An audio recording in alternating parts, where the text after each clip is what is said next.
Ladies and gentlemen, welcome back to episode number 2 here of the Stoic Recap. Today we are joined by we actually have a player here. We have we'll introduce him in a moment. As you can see, he's on the screen as Steve Buscemi, but he will be joining us here for an interview. We will share who it is a little bit after our recap here. Matt, how are you doing today? I'm doing pretty well. I actually think we should put his name in the title anyways. It will So be going in the title, so it's a little bit of like a so weird, people already know, but we'll reassure their assumption yeah, later on into the episode. But I'm doing good. very nice. Finally feeling better, not as sick. Absolutely. Finally sleeping well, which is nice. Putting in a lot of hours into this club. Um, Not regretting it at all. A Not at lot of all. progress has been made, still moving forward. But my body is feeling it. Absolutely, it is. So just pounding water, pounding Advil. Um, it's kind of about it. How are you? How are things with you? I'm doing good, man.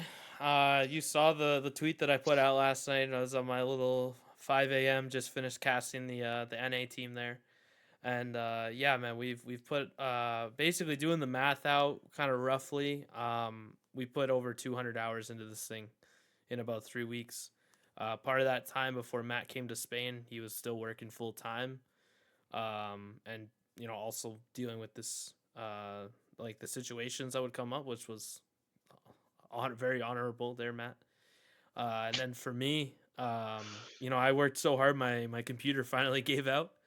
Built a new computer, still working, man. It's crazy situation, but like we said, we don't regret it one bit. Matt, you were sick for a week after you got here because of the long hours. I like to think it was because Long of hours, but also I think just different country, you know? yeah, Like absolutely, traveling does that too. Like you're mixed with jet lag and you're mixed with a completely new like environment for your absolutely. body. But no, I think adapting to Madrid pretty well. Um yeah, not too bad. But I mean the start of any business is pretty It's time when you got to put the consuming. most time in. Yeah, especially when we're partners in work and that's about it. It's really just us when it comes to this project, like directly, like working directly Hmm. with it.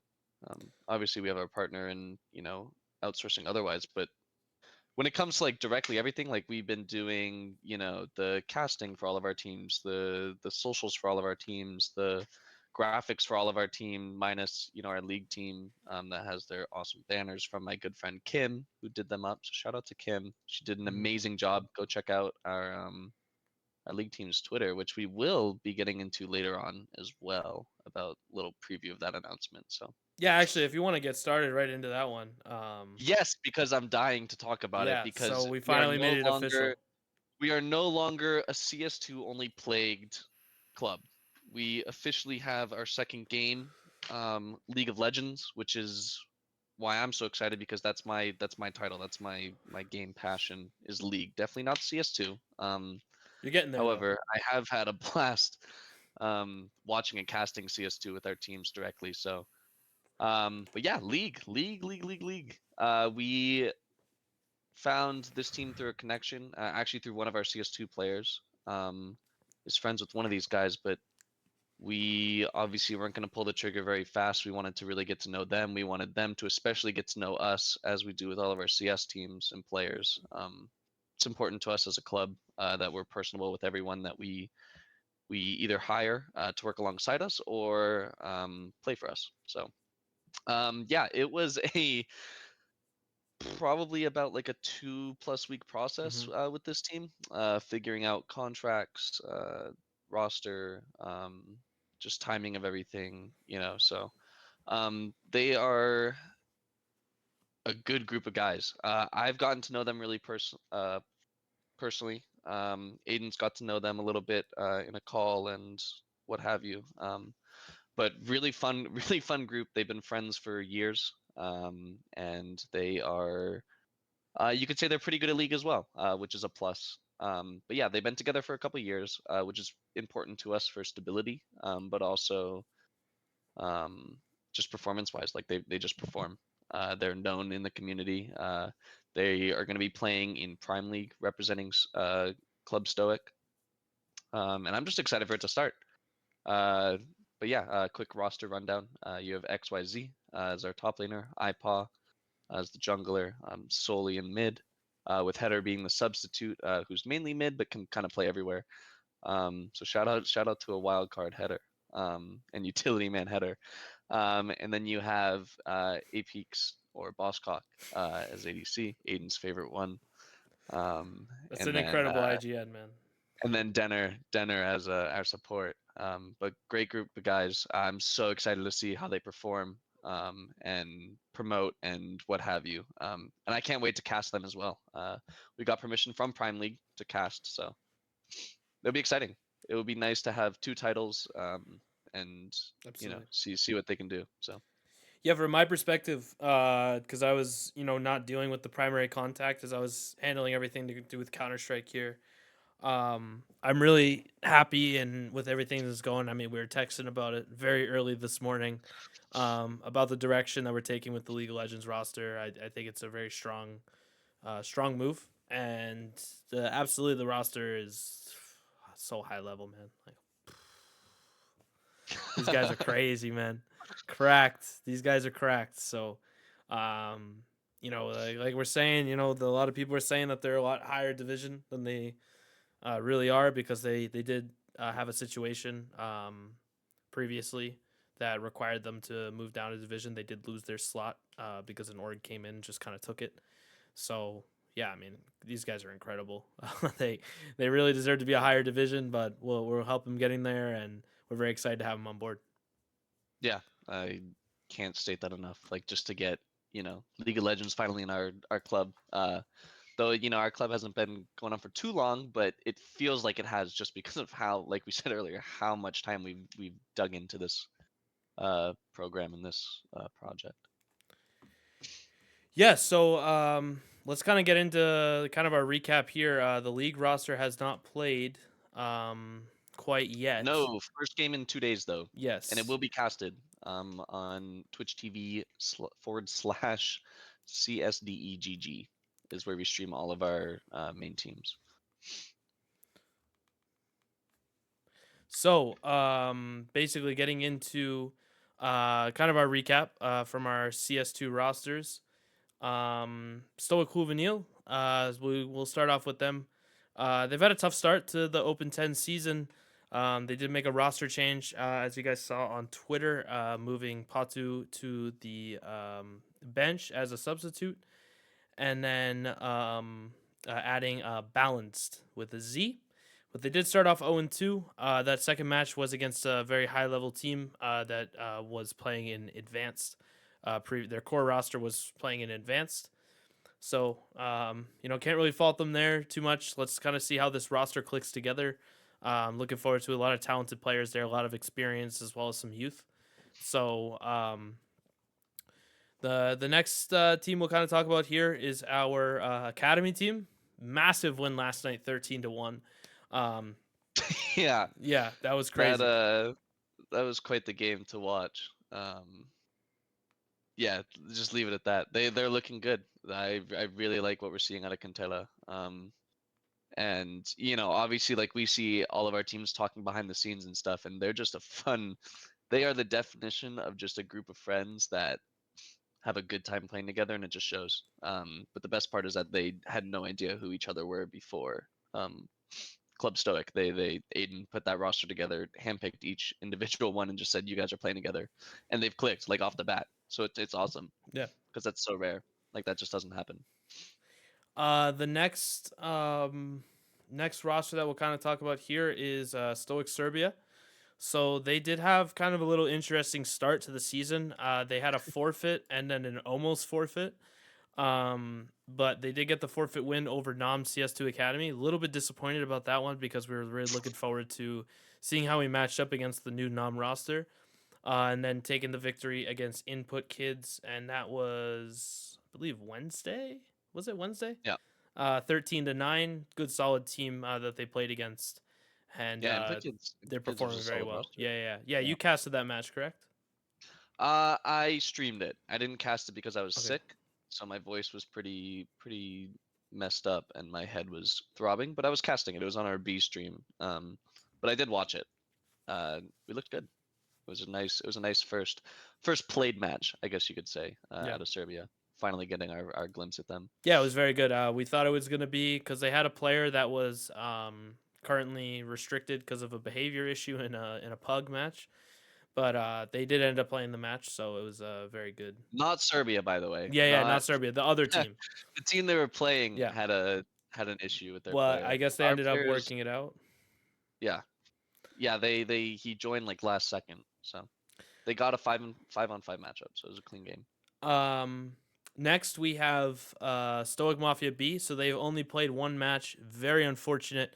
The power actually went out on one of the players. They played 5v4 on Ancient. Ended up losing a valiant effort. I believe it was 13-9. Yeah, it was I have it right 13-9. here. Yeah, 13-9. They were up after the T side, but CT side was a little bit too difficult for them. And then they have their second match, which will be played Sunday. So Yeah. looking forward to So kind of see. They do have a roster change as well. So kind of looking forward to how that lineup does.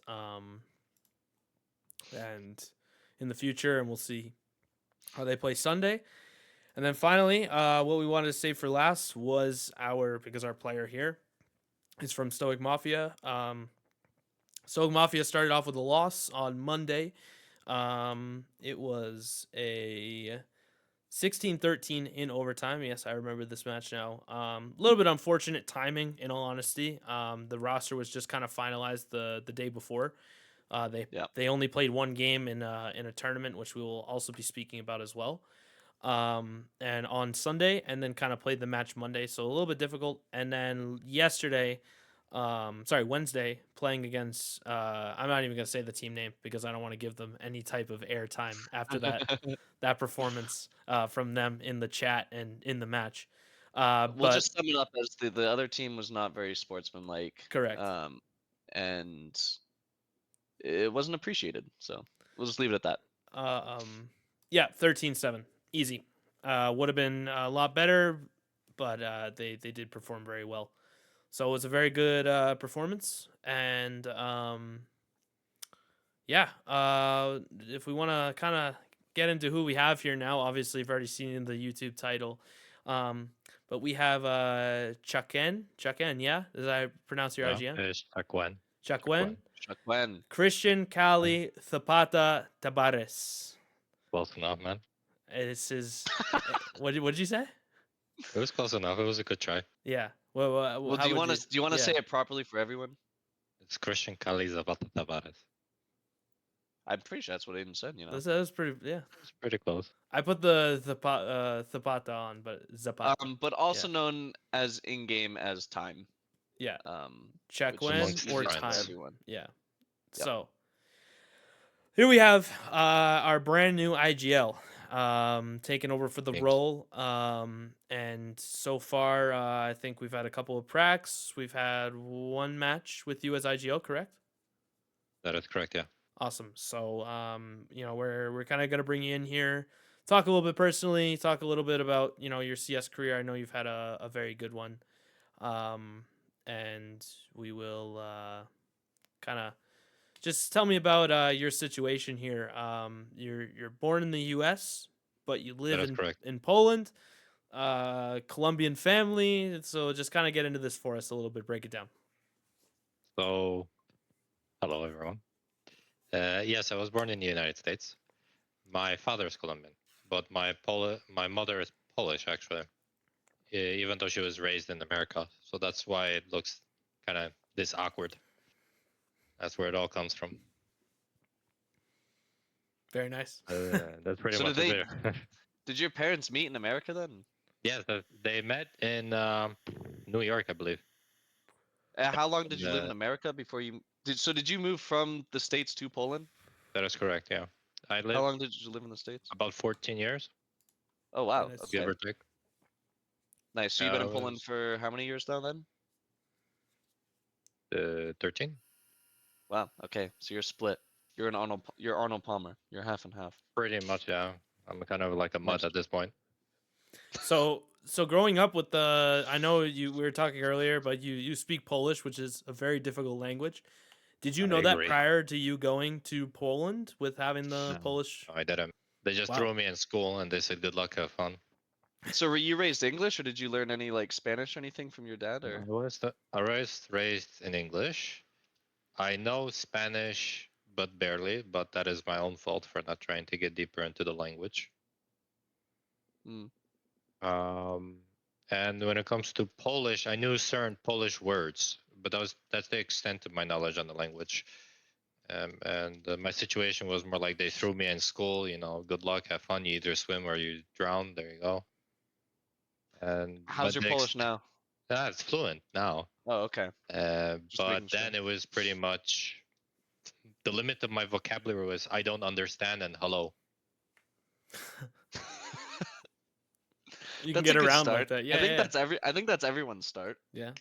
Because my It's teachers yes, didn't know no, that. and What happened was my teacher didn't know I was from out of the country. I was not a native speaker. So when she took me to question me in front of the class, what kind of knowledge I have, etc. Because I'm apparently coming from a new school, and that was the first time I got an F. First class F. There we go. Damn. Looking good. were you a school kid? Did you like school growing up? Nah, school is not fun for me. Yeah, There that's was never every nothing, sport. not even esport wise, but there was never anything interesting for me at Mm, school in the sense that there was no interesting topics. There was no teacher I bonded with, because sometimes you have those lucky right. few that are able to bond with their teachers and create like a mentorship of some sort. But I never had that situation. And growing up in Poland, at least when I was here, it was very rough, to the Mm, extent that I would have difficulties at school.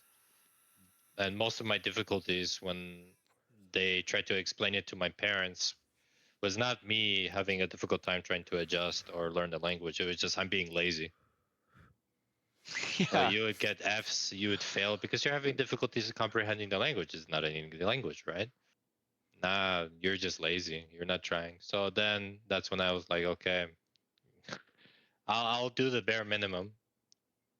But aside from that, I'm not really interested in what's going on. Yeah. Now, I get that. from growing up in the U.S., like I kind of want to hit on this topic of you kind of coming over here. Obviously, you came to Europe a lot earlier than I did and Matt did, but I've only been living here for a year now in Spain. What did you encounter other than kind of the language, the difference in like culture and everything? Because obviously Poland is very culturally different, even than a Very, lot of very, yeah. Europe. Way different than the U.S. So kind of what were some things that you encountered kind of growing Like the up? culture shock. Yeah. Yeah. The culture shock was not as intense as you would initially think, because you have to remember that my grandparents from my mother's side are Polish. Okay. Mm, So I was having some sort of contact with that culture in the first place. And I did visit Poland a couple of times with my grandparents, but I wasn't speaking mainly Polish there. I was primarily speaking English. So it wasn't that bad. I mean, the culture shock specifically. But when it comes to everything else, I found it easiest to talk to adults when I was young, mm, to older individuals, because the kids, it wasn't a pleasant experience. It was a lot of bullying, a lot of like teasing. They see you, they hear you're from America, so they all assume like you're some kind of rich kid, that you have some rich background or something of the sort. And yeah, there was a lot of bullying in that regard. But yeah, you just live through it. You try your best, ignore it, and you continue with your life. And that's why I was mostly enjoying my time spending with adults, because adults weren't that cruel. Kids are always cruel. Hmm. They're the kids worst. are that's so true. Kids are always cruel. Interesting. So I would mainly spend time with my parents' friends, talking with them and doing stuff with them, because kids my age, younger, a little bit older, that was a travesty. Hmm. How do Now, you find it now though with sorry. kids your age? I Surprisingly enough, I don't actually interact with a lot of people my age for some reason. Well, for some reason I said like I'm surprised. I work as an English teacher now. I opened my own Oh, school, no kidding. so most of my interactions are actually with either people who are much older than me. So we're talking Mhm. much older, who are older than me. Like we're talking about the 30, 40 range, or kids, 6, up 8 plus, like 8, 9, 10, 11s. So I actually don't interact with people my age that often. On the like, funnily enough. That makes sense though. How often are you teaching? Since it's my own school, I decide the timings though. But I try to get as many hours as I can because it's your own business. You have things to pay. So obviously, the more you work, the better for you. Hey, you're preaching to a choir right now. So Um, that's really cool though. How long have you been doing that? So this is wait. So you actually opened up this yourself? yes, I had it's like I kind of had an unofficial business when I was the age of 15, 16. Mm-hmm. I call it unofficial because I also like kind of opened a school at the time as well, private, in the region I lived in, because now I live in a different region than I did when I was younger. And my father took over that school. But I was teaching since I was like 15, 16 English. Hmm. Wow, that's really cool. I didn't know that about you. Fun fact. That's awesome. So yeah, So Do you have? obviously, after you kind of moved to Poland, you grew up there. Everything is that kind of why you decided to stay? Do you like it a lot? Like, what is the Yeah, reasoning that there? was my question. Do you have a preference I'm of staying cultures? because unironically, it's actually a very nice place to live. Mm. It's not as bad. Like I know if you were to, for example, ask an average American, how does Poland look? They think they're like there are no cars, you have horses, carts, and stuff. Because we asked, because my mom, she had a friend that they keep in touch from sometime, and then when she found out, she was shocked. Like, oh man, they don't even have electricity and stuff.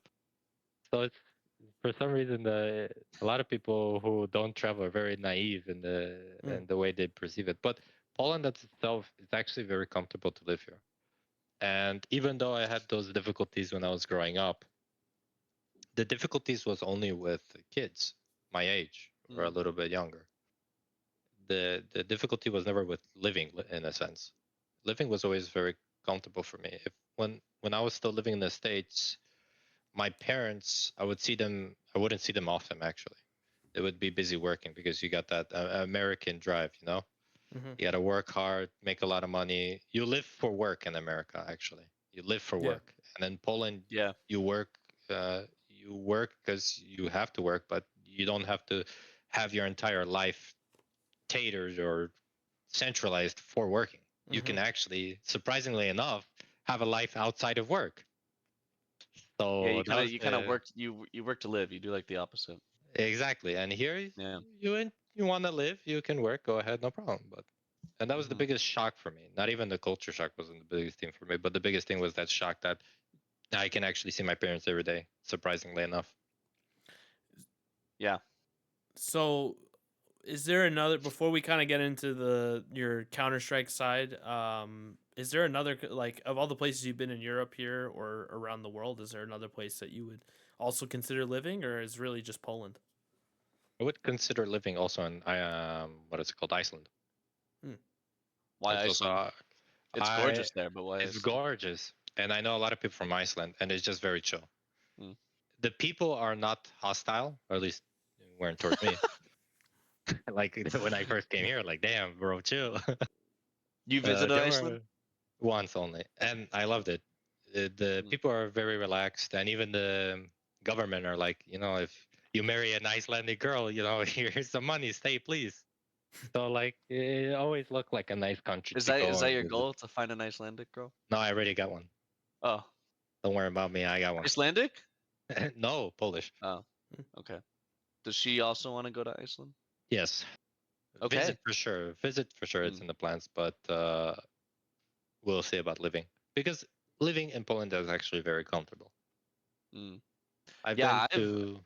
The European lifestyle is definitely very different than, like, it's almost polar opposite of American. Like, there's a lot less stress, like, walking around the Mhm. street than there I is agree. Yeah, in the US. So you have a I lot can of see why a fake lot of people enjoy individuals it. too. Yeah. And over here in Poland, they ask you, in America, you're like, hey, how are you? And they respond with like this fake atheism. Yeah, I'm fine. How are you? In Or it's Poland, just like the head nod, like the yeah, hey. yeah. And in Hey. Poland, it's different. Like if they're having a bad day, they'll tell you, nah, it's a shitty day, bro. It's Yeah. like there's less dishonesty and day-to-day social interactions, which is Kind of surprising. refreshing. Yeah. Yeah, it's refreshing, surprising. Yeah. Well, we want to get into some esports.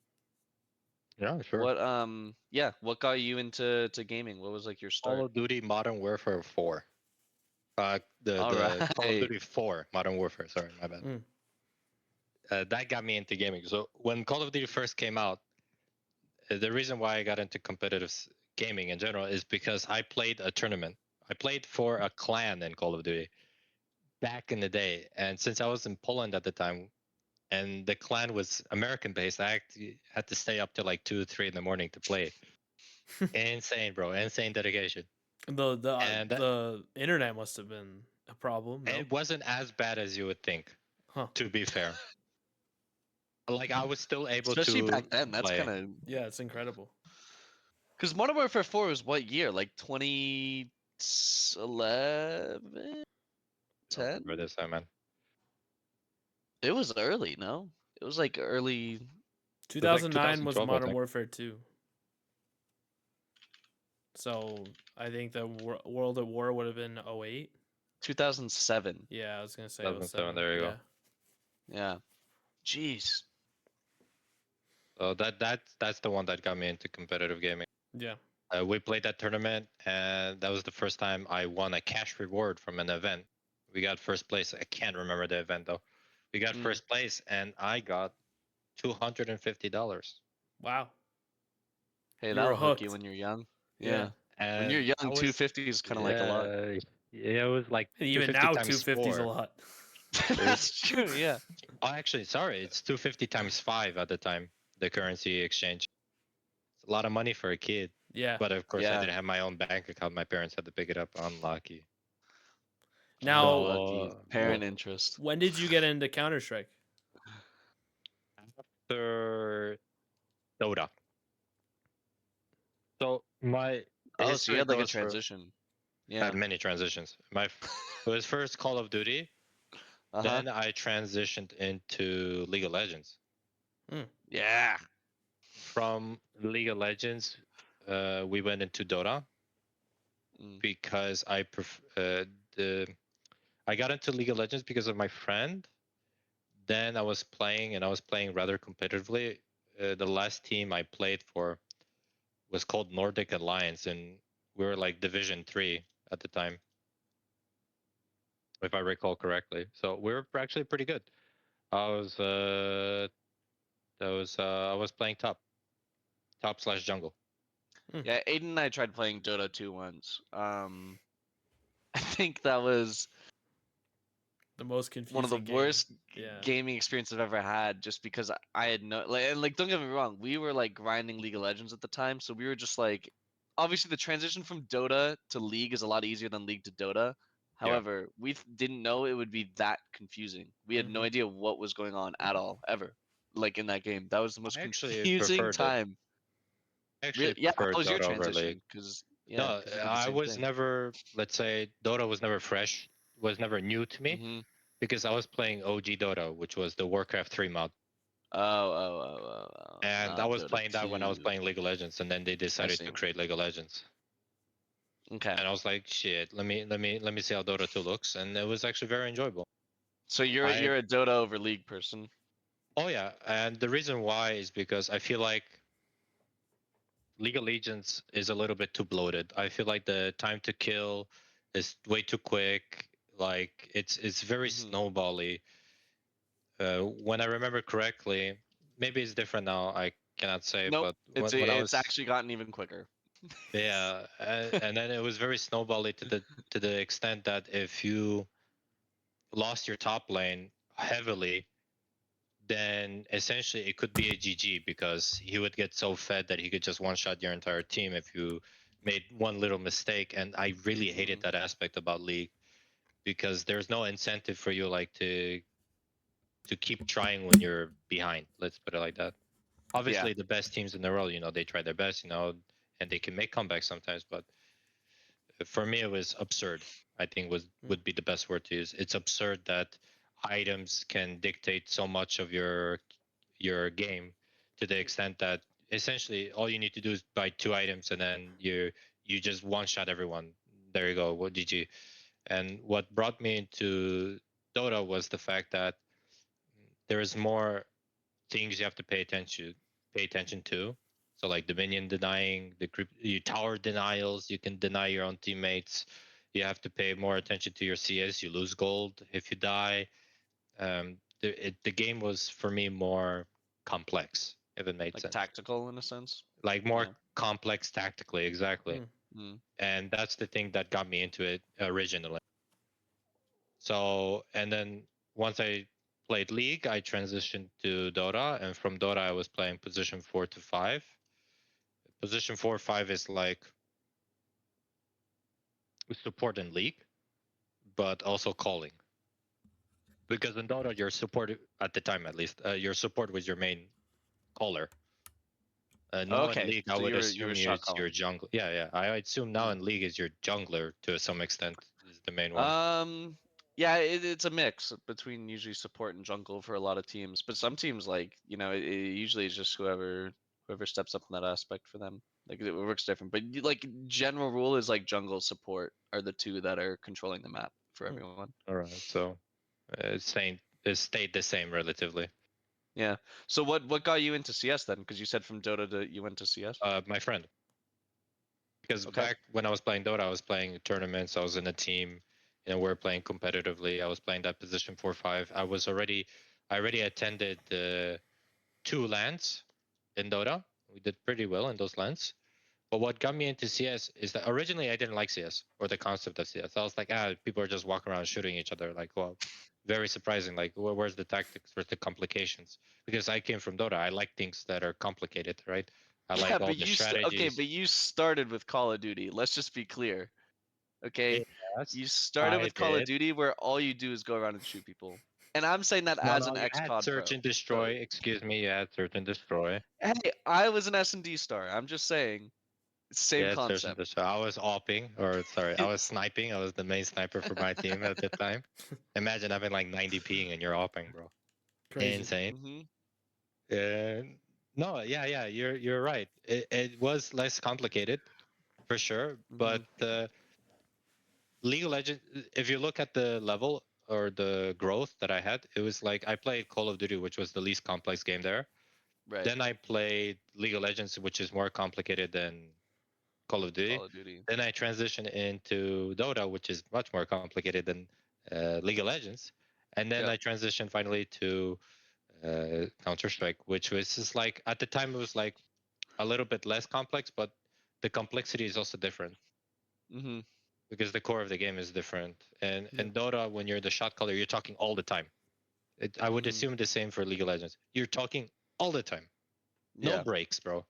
All the time, trying to plan, trying to get stuff organized. But in Counter Strike, for example, you're only calling for like 2 minutes, then you can have a break for like 10 seconds, 15 seconds, and it doesn't sound like a lot, but it builds up.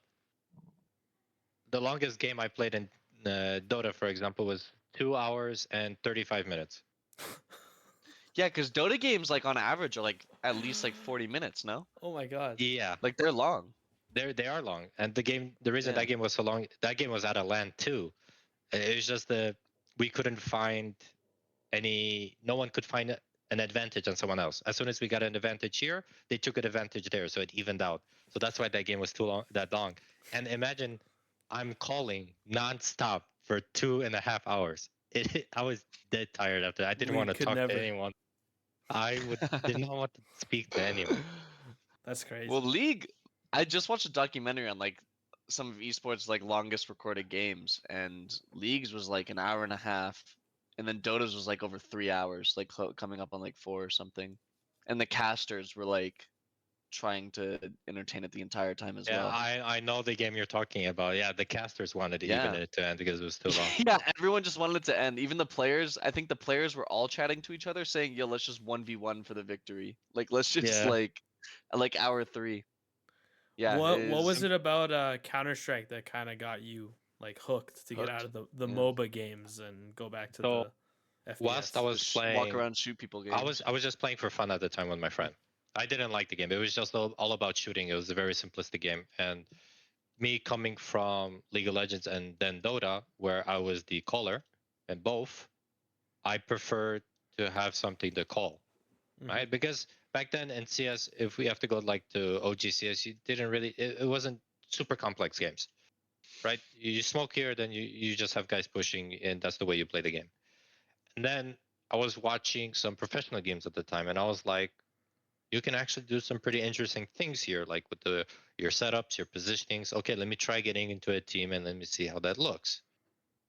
Then from there, my interest was gaining more and more. And the other reason why I got into CS was just for health reasons. For some reason, when I was playing League of Legends and kind of at the time very competitively, so we're playing tournaments and all that stuff, trying to win rewards. We did win money. My lineup and I, we did win money. We did get some rewards. We did do nicely. Of course, we weren't like the best team in the world, obviously, unfortunately. But mentally wise, for some reason, League had this kind of hold on me where I would be extremely toxic to the individuals around me. Like not even talking about in game. I'm talking about IRL. So you could say it had an unhealthy influence on me. Yeah. So I started noticing that, and I was like, okay, I'm just gonna stop the game. Like it doesn't matter how well I'm doing. Like if you just turn around and start talking smack to your mom, okay, we reached the line here. This is extreme. This is a bit too much for me. So I said, okay, I'm gonna step away from the game. And CS at the time, it wasn't that extreme for me. I didn't have any of those feelings. I was like, this is new. This is refreshing. I don't know what about League got me so toxic in that behavior, because Dota didn't have that effect on me, funnily enough. It was just League.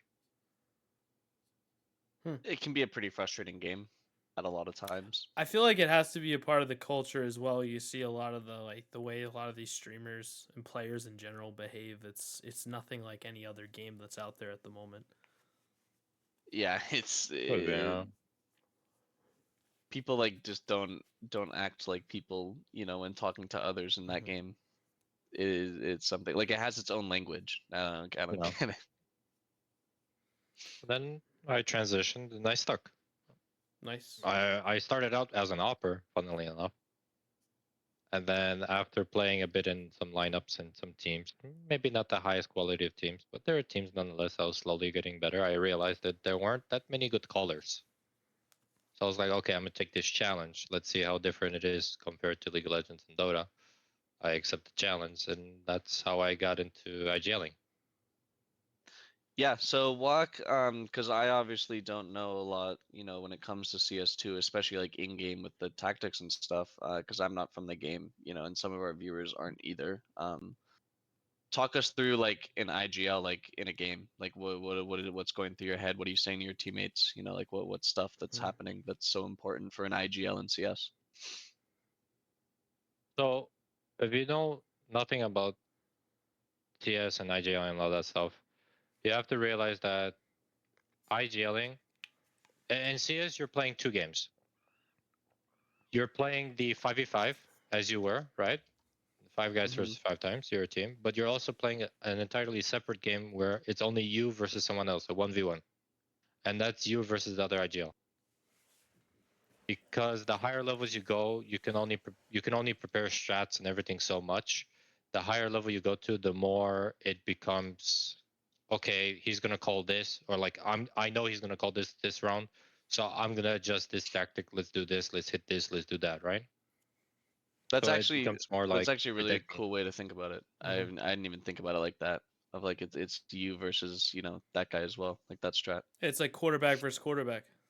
Exactly. You're Yeah. calling different plays, and then you're like, okay, I could call this play, But I know that this play would be more effective to call versus this team because they've been showing a habit of doing X, Y, and Z. Yeah, Right? that's a cool outlook too. You bully, let's say, A site multiple times in a row, so you're forcing them to stack, and you're like, okay, now if my calculations are correct, they're going to be stacking this round 3 guys here because they've been noticing that they've been losing that side very heavily. So now they're going to be playing 3 here, so I'm going to capitalize on that mistake or that adjustment and hit the other one. That's the kind of thought processes, the beginning thought processes you have, at least in game only, because as an IGL, it's a much more complex role overall. I would say you have to be like a teacher, a mentor in a sense to your players, especially if you're the individual with the most experience. You have to be like, technically, you have to be also a therapist to some individuals because the game is very mental. Yeah.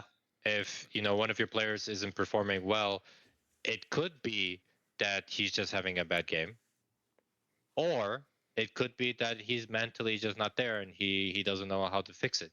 So then you have to go in, pat him on the shoulder, give him some advice, make sure he feels more comfortable with himself, because ultimately CS is a confidence game. Right? If you feel confident, you'll play confidently, and if you play confidently, you're going to be doing and hitting. You're going to be making the right plays. You're going to be making the right reads. You're going to be hitting the shots you need to hit, and that's how it goes, or that's how I view it.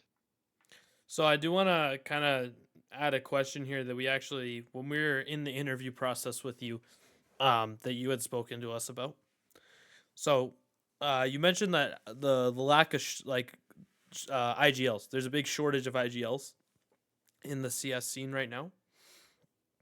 Now, Yes. would you attribute this to people maybe not saying that aim is bad, but focusing too much on aim, Gun skill. gun skill, intricate mechanics, just trying to be, the star rifler, as people Yes like and to no. call the role? What's your kind of your opinion on, how is this shortage happening and how can it be addressed?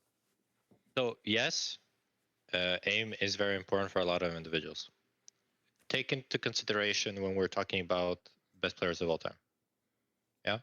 Mhm. You ask some random kid, he's going to say Manesi, he's going to say Simple, he's going to say Nico, because these are the players that have highlights. Olaf Meister, these are the players that have graffitis, Gold Zero on Mirage, all these, and they want to be like that, right? They want to have Scream. those highlights. They want to feel that impactful. Mhm. They want to hit those shots. They want to be that influential. Notice that all of these players, none of them are IGLs. Yeah. When you're IGLing, you're consciously stepping into a role where you're gonna get no appreciation.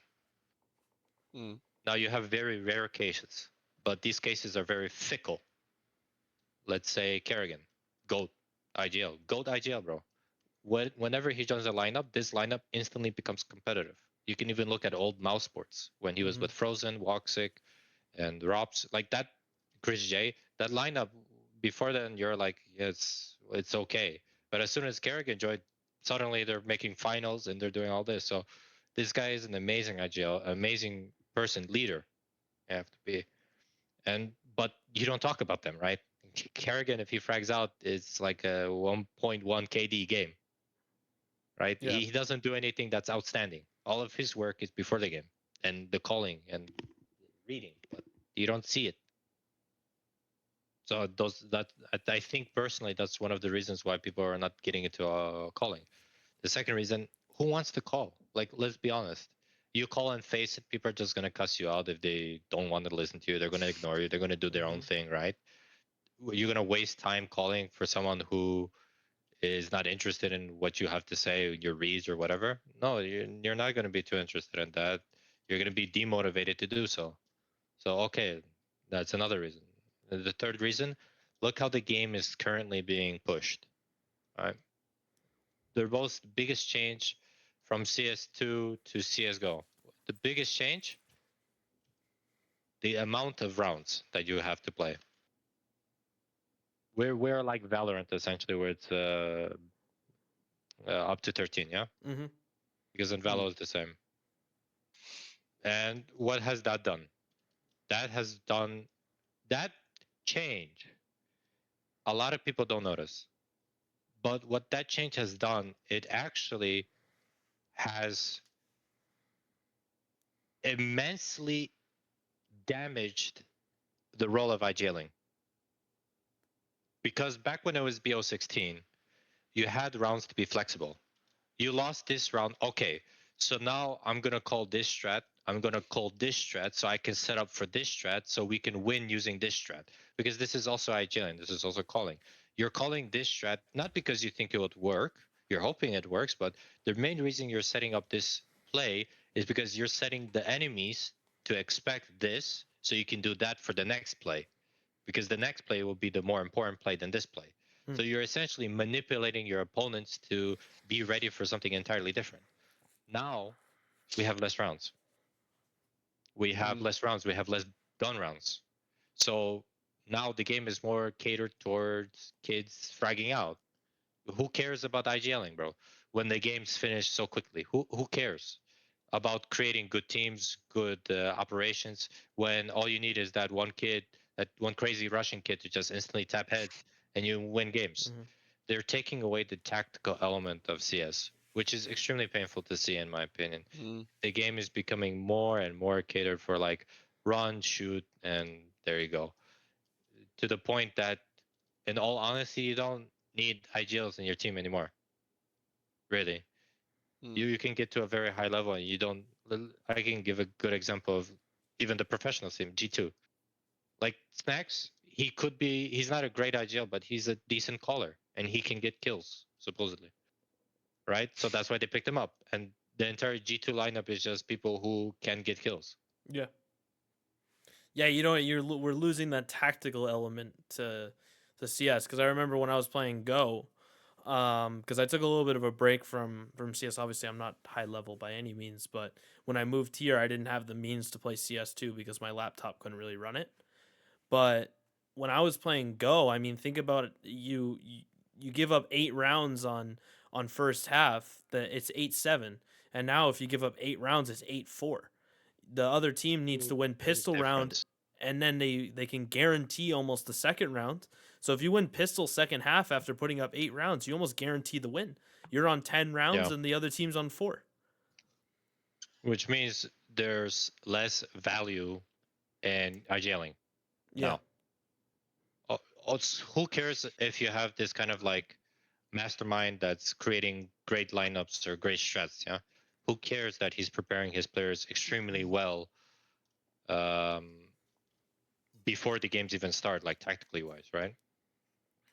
All you need to do is pop heads. Like you can create the most basic, simplistic strat book, and if you have 5 insane players that are really good mechanically, that's all you need. There you go. interesting. Game's done. You can win it. Yeah, I mean, you'd like to think that that's like where a lot of esports, that direction is kind of where it's heading, is like now that esports is a lot more popular and common and known, that, kids are starting a lot younger. Like growing up, like esports were obviously established when I was younger. I'm not old by any means. I'm 24, but it was nowhere near where it is Yeah, now. So like when Yeah. I was growing up, it was always I want to be a pro athlete. Like I want to play baseball professionally, what have you. Whereas now kids can easily just say, I want to be, a pro like esports player. I want to play League of Legends. I want to play Counter Strike. I want to play Fortnite like professionally, and it's obtainable now.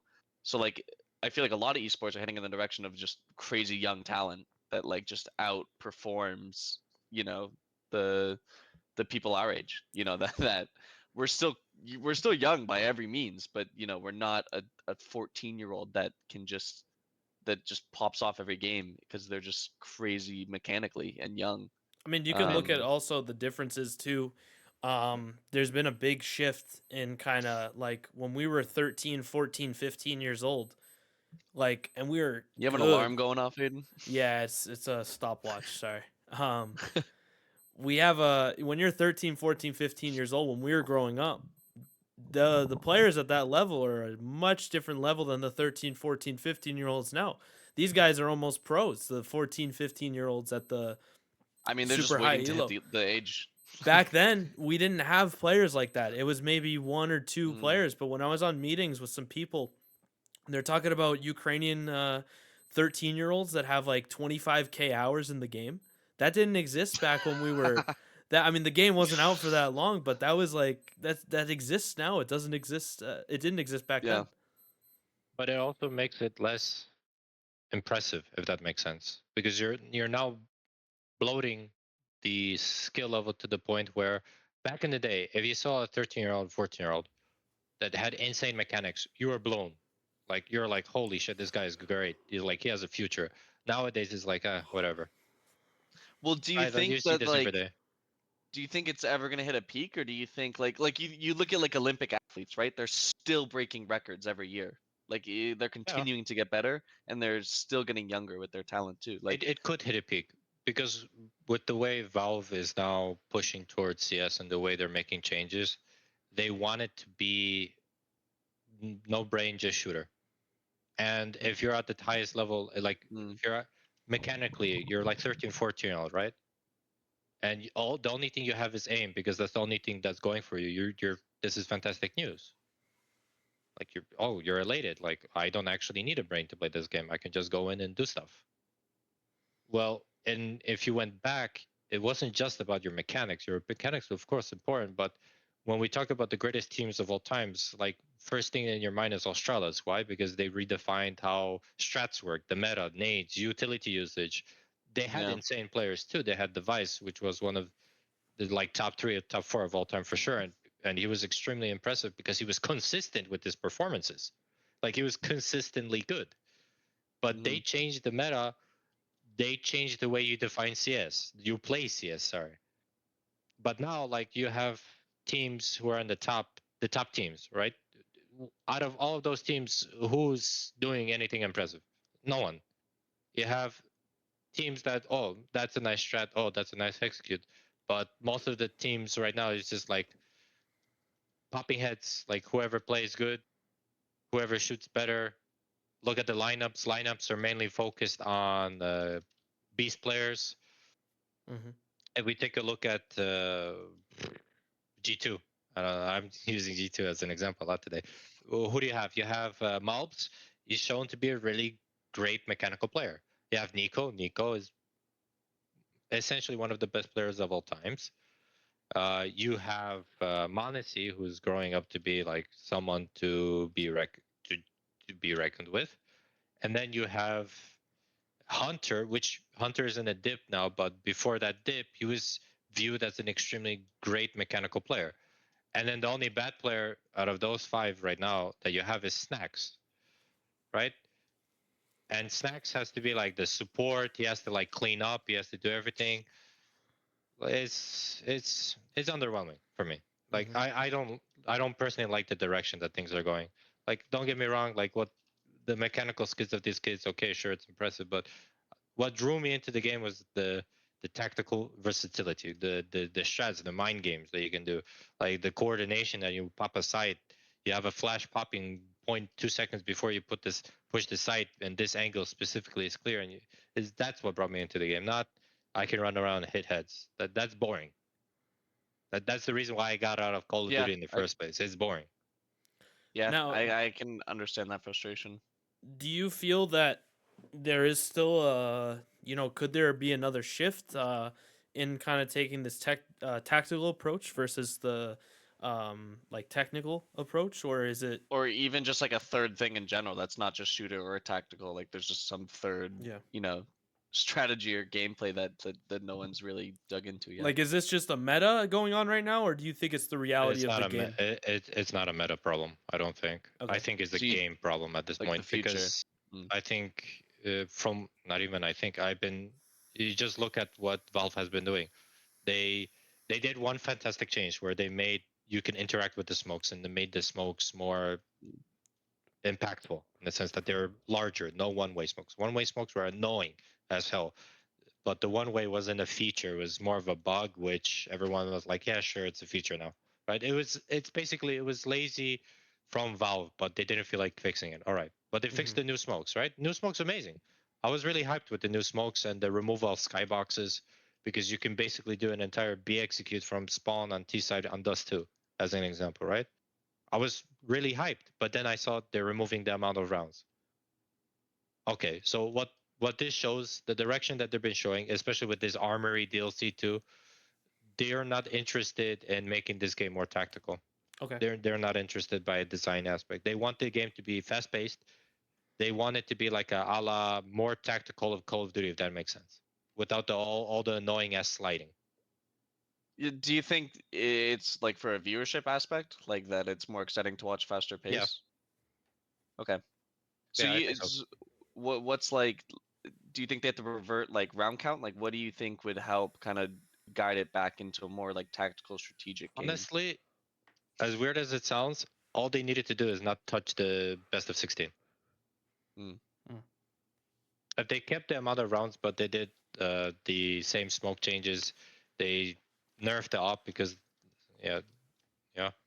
If they did all the changes, but they didn't touch the round differences, I think it would have been fine. So you think they're gonna come out with like a Hell documentary, no, probably bro. like 5 years down the line, where they just said like 3 rounds, change the entire meta of CS? And I didn't change the meta, I changed the game. Mm. You don't need IGLs basically. The change, That's even more clickbait. the change that they made to CS2 now is that you don't need competent IGLs anymore. You just need Mm. People that can shoot. a group of 5 crazy Russian kids that can pop heads all the time. And there you go, that's your team. S- There you go. So what you're really saying is that we should look to replace you Yeah, sure. for the And future We of. need it's more. super. Yeah. It's actually super confusing because I don't know if you guys remember, coaches used to be able to talk nonstop. Yeah. There was never there was a period where coaches could call all the time. And because of this rule and more teams getting more coaches, and a lot of teams were complaining, like, what about those weaker teams that can't have coaches, that can't afford coaches, right? What are they supposed to do? Because there's a blatant advantage that the professional teams have, and professionalism. But it's let's challenge our skill by the merit of our game, not by who has deeper pockets, right? Mm. That's the thing we should be seeing. Like, if we want to compete, that's the biggest question we want to ask. So Valve stepped in. They're like, okay, no, coaches can only talk in timeouts. So they want the game to be tactical, but then they changed the game to be a more fast-paced, almost kind of a puggy environment. So they don't want it to be more tactical. They need, and they remove all the more complex and strategic and tactical maps, and they have puggy maps mainly. Because the map pool that we have currently, the only tactical map you have is Nuke. Really, technically Vertigo, but Vertigo is for many players is boring because of the A ramp, and that's mainly what you're contesting the entire time is A ramp, A ramp, A ramp. Mm-hmm. But of course, you can try to do other things on the map. It's like nothing's stopping them. But again, like no one's trying to do that because who cares? Then you have Anubis. It's a puggy map. Dust 2, a puggy map. Mirage, a puggy map. Ancient, a puggy map. And Inferno to extent is also a puggy map. So they're leaning towards this fast-paced CS. They want the eye test. Essentially, that's what they're fighting for. The eye test. They want people to just turn off the brains, enjoy it.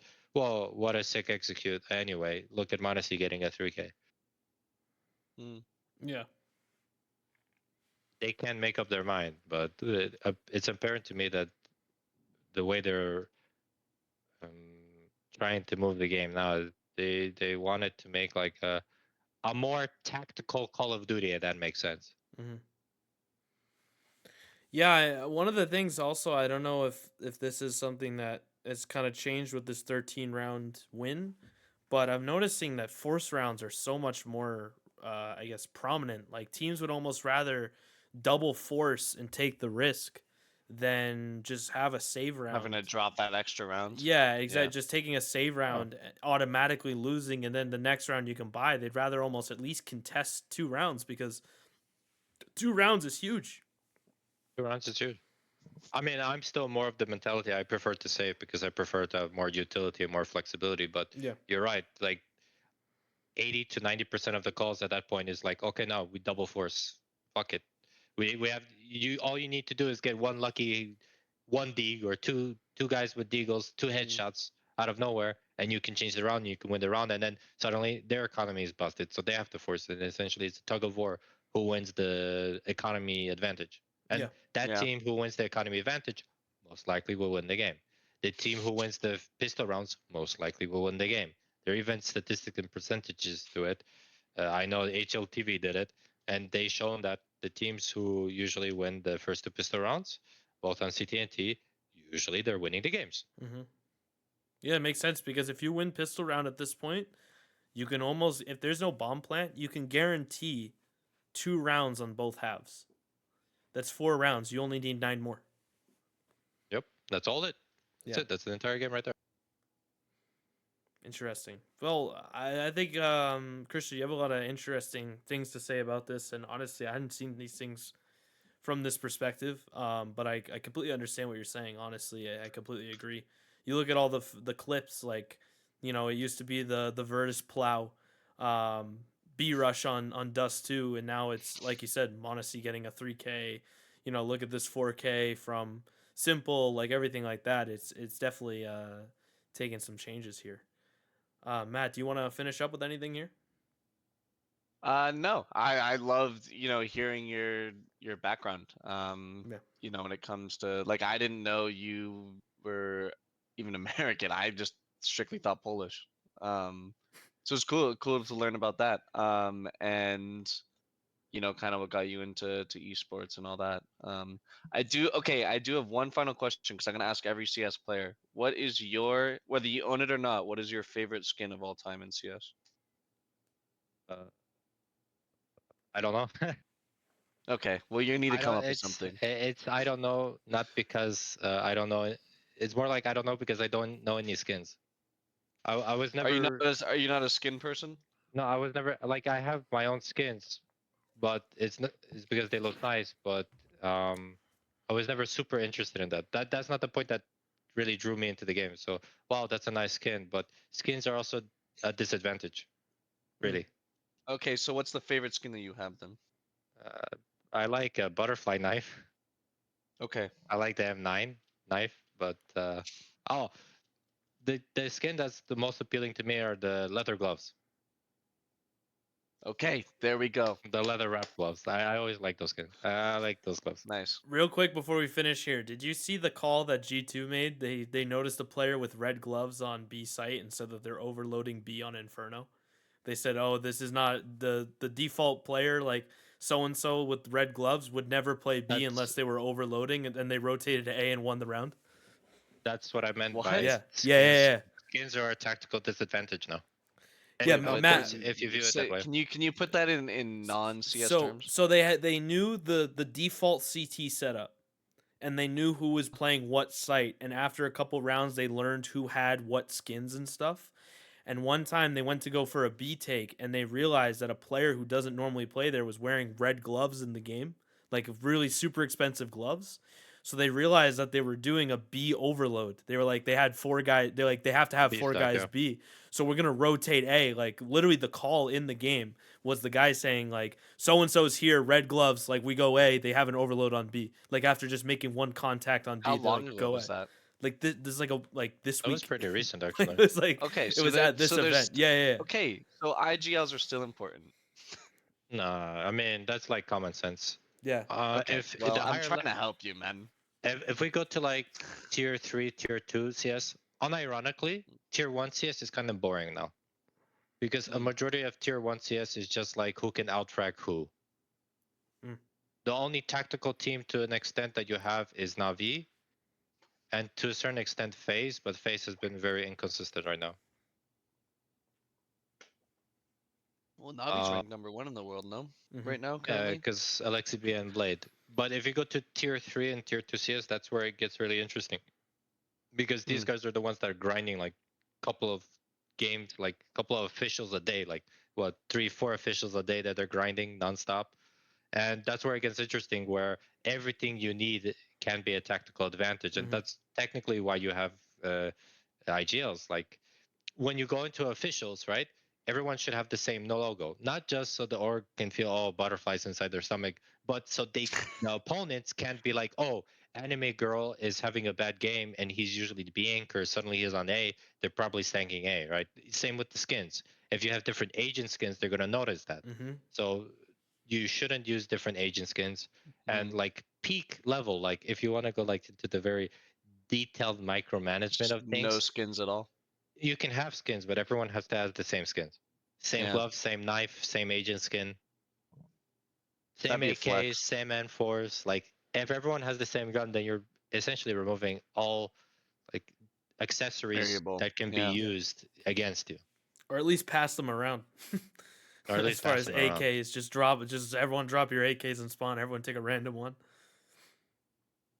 Yeah. So yeah, Well, Chrystian, we want to thank you here for coming on. This was very insightful conversation. I know a lot of I think this is a great thing because a lot of people out there don't realize the intricacies of esports yet, and that's kind of what Matt and I are trying to show.